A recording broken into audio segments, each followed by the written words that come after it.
Klik subscribe agar kamu tidak ketinggalan update berita penting setiap harinya. MBG dan Evaluasi Publik Nasional. Program Makan Bergizi Gratis (MBG) menjadi proyek pangan terbesar yang pernah dijalankan pemerintah untuk sektor pendidikan dalam beberapa tahun terakhir. Dengan skala jutaan penerima manfaat dari berbagai jenjang pendidikan, program ini dimaksudkan sebagai solusi gizi jangka panjang, penopang daya konsentrasi belajar, serta pendukung kesejahteraan keluarga berpenghasilan rendah. Sejak diluncurkan, pemerintah menekankan bahwa MBG dirancang berdasarkan prinsip gizi seimbang dan keamanan pangan. Namun seiring berjalannya waktu, berbagai laporan lapangan dan respons masyarakat menunjukkan bahwa program ini membutuhkan adaptasi, penguatan sistem, dan evaluasi menyeluruh. Di banyak daerah, MBG mulai berjalan dengan progres yang beragam.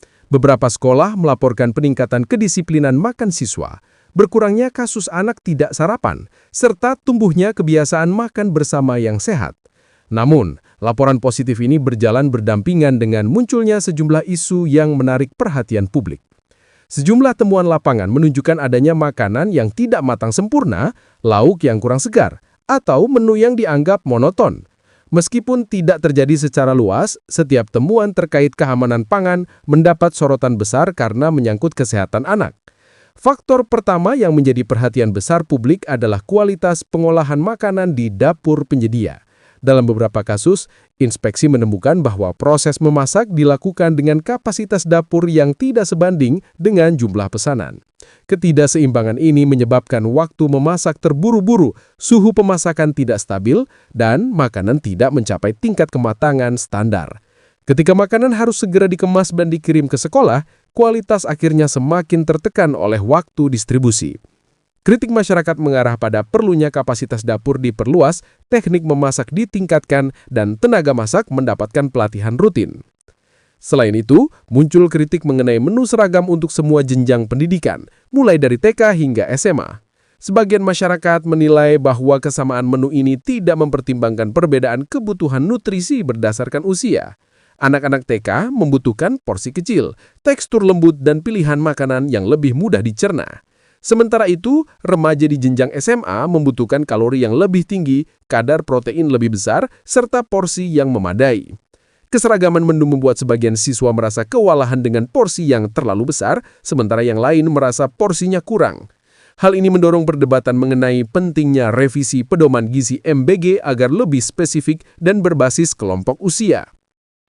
Peran ahli gizi kemudian menjadi topik penting dalam diskusi publik. Banyak pihak menilai bahwa ahli gizi harus hadir dalam seluruh rantai produksi makanan, mulai dari perencanaan menu, perhitungan nilai gizi, pemantauan kebersihan dapur, hingga evaluasi kualitas makanan setelah sampai di sekolah. Dalam beberapa laporan media, ahli gizi menyatakan bahwa standar gizi MBG sudah memiliki dasar, namun implementasinya belum sepenuhnya diawasi oleh tenaga ahli di lapangan. Tanpa pengawasan intensif, peluang terjadinya menu yang tidak seimbang, porsi yang tidak tepat, atau metode masak yang tidak sesuai dapat meningkat. Aspek lain yang menjadi sorotan adalah waktu dan jarak distribusi makanan. Di beberapa wilayah, dapur penyedia makanan berada terlalu jauh dari sekolah penerima, sehingga makanan yang telah dimasak berada dalam perjalanan lebih dari 1 jam. Perjalanan panjang dalam kondisi suhu yang tidak terkontrol beresiko menurunkan kualitas makanan, mengubah tekstur, atau bahkan mempercepat pertumbuhan bakteri. Pengemasan yang tidak kedap panas dan tidak memiliki insulasi yang memadai menjadi salah satu alasan utama mengapa makanan bisa sampai dalam kondisi kurang segar. Banyak orang tua mengusulkan agar setiap wilayah memiliki dapur produksi sendiri atau setidaknya memperpendek jarak distribusi. Selama masa liburan sekolah, pemerintah memberikan opsi makanan siap konsumsi.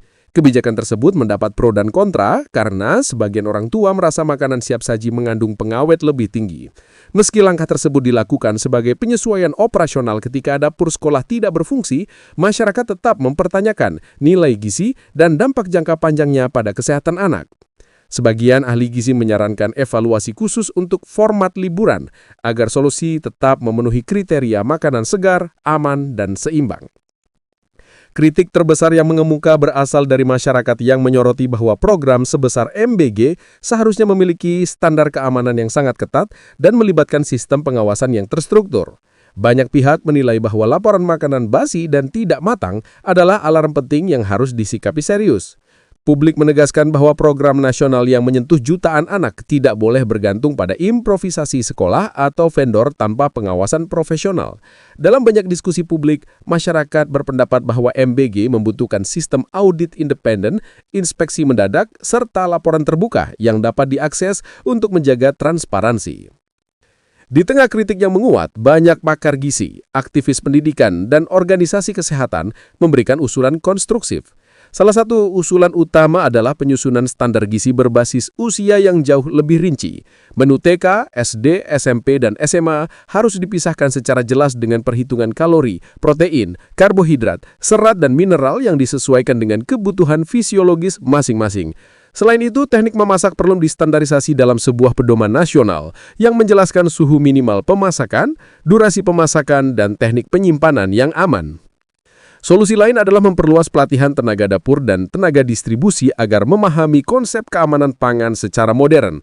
Pelatihan perlu mencakup manajemen dapur besar, teknik pengemasan panas, manajemen kontaminasi silang, serta rotasi stok bahan makanan segar.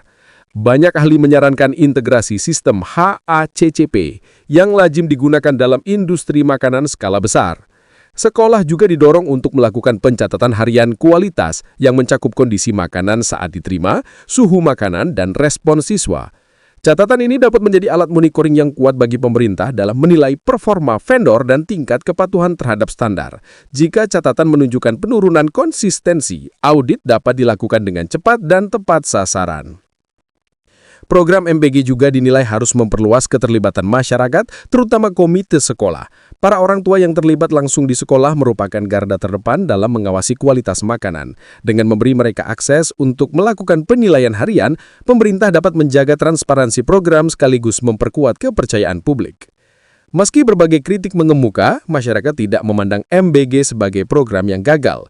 Sebaliknya, masyarakat memandang program ini memiliki manfaat yang besar dan berpotensi menjadi tonggak penting bagi pembangunan sumber daya manusia Indonesia. Justru karena pentingnya program ini, masyarakat berharap pemerintah terus meningkatkan kualitasnya. MBG bukan hanya tentang membagikan makanan, tetapi tentang membangun generasi yang sehat, cerdas, dan siap bersaing di tengah tantangan global.